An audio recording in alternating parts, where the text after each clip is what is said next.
Hello বন্ধুরা, সবাই কেমন আছেন? আশা করছি সবাই খুব ভালো আছেন। আমরাও খুব ভালো আছি। সম্রাট অ্যান্ড তনিমার ব্লগে আপনাদের সবাইকে স্বাগত। তো কিছুদিন আগে কিন্তু খুব গরমের মধ্যেও আমরা একদিন চলে গেছিলাম বিরিয়ানি খেতে। সেই ভিডিওটা আর আপনাদের সাথে শেয়ার করা হয়নি, তো আজ ভাবলাম যে আপনাদের সাথে সেই ভিডিওটা শেয়ার করা যাক। আমি, সোমা আর সম্রাট আমরা তিনজনে মিলেই কিন্তু গিয়েছিলাম। তো যেহেতু রাত্রির 9টা মতন প্রায় বেজেছিল, দেখুন রাস্তাটা দেখলেই বুঝতে পারবেন একদমই ফাঁকা হয়ে গেছে। তো আমরা আর বেশি দূর যাইনি, বাড়ির পাশেই বোম্বে বিরিয়ানি। তো আমরা গিয়েছিলাম কিন্তু বোম্বে বিরিয়ানি থেকে বিরিয়ানি খেতে। তো গিয়ে দেখলাম কিন্তু বাইরে থেকেই বুঝতে পেরেছি যে ভেতরে কিন্তু প্রচণ্ড ভিড়। তো সেজন্য কিন্তু আমি, সোমা আগে যাচ্ছিলাম, কিন্তু সম্রাটকে বারবার বলছিলাম যে তুমি গিয়ে আগে জিজ্ঞাসা করে আসো, যদি সিট থাকে তবেই ভেতরে ঢুকবো।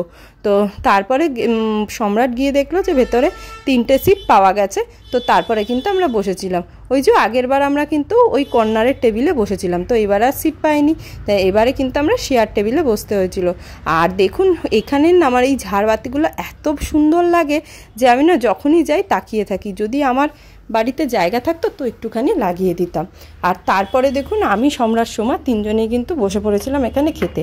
ও দাঁড়ান আপনাদের একবার মেনু কার্ডটা দেখিয়ে দিই। এই যে হচ্ছে গিয়ে এখানকার মেনু কার্ড। মেনু কার্ডে কিন্তু অনেক রকম আইটেম লেখা আছে, কিন্তু বেশিরভাগ আইটেম কিন্তু এখানে অ্যাভেলেবেল নয়। শুধু একটা মেনু কার্ড দিতে হয়, তাই ওরা দিয়ে রেখেছে।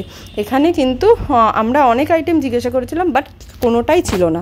আমরা কিন্তু মটন বিরিয়ানির প্রিমিয়ামটা নিয়েছিলাম, আর প্রিমিয়ামের মধ্যে ছিল কিন্তু 3 পিস মটন, আর রাইস কিন্তু আনলিমিটেড নয়। তো আমরা কিন্তু এই 3 পিস মটন দিয়ে নিয়েছিলাম, যেহেতু আমরা তিনজন ছিলাম, তো তার জন্য। আর দেখুন মানে বিরিয়ানিটা কিন্তু খুবই ভালো ছিল খেতে। আর তার সঙ্গে কিন্তু দিয়েছিল স্যালাড, আর দিয়েছিল হচ্ছে গ্রিন চাটনি। তো অসাধারণ কম্বিনেশন ছিল।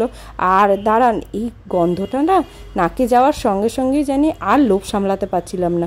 প্রত্যেকবারে কিন্তু সম্রাটই আর কি আমাদেরকে দেয়, কারণ ও জানে যে আমরা পরিমাপটা কতটা আমরা খাই দুজনে মিলে। তো যাই হোক, দিয়ে দিয়েছিল। চলুন এবার কথা কম বলে খাওয়া স্টার্ট করে দিই। আগেই সম্রাট কিন্তু আর কোনো দিকে না তাকিয়ে কিন্তু নিজেই আগে খাওয়া মানে খেতে শুরু করে দিয়েছিল। আমরাও আর বাদ যাই কেন, আমরাও শুরু করে দিয়েছিলাম এদিকে খেতে তাড়াতাড়ি করে। তা খেয়ে দিয়ে কিন্তু আমরা এখান থেকে বাড়ির পথে আবার রওনা হলাম। তো ভিডিওটা কেমন লাগলো অবশ্যই জানাবেন। আর আমাদের ভিডিওগুলো যদি ভালো লেগে থাকে তাহলে অবশ্যই লাইক, কমেন্ট অ্যান্ড শেয়ার করতে কিন্তু ভুলবেন না। টাটা।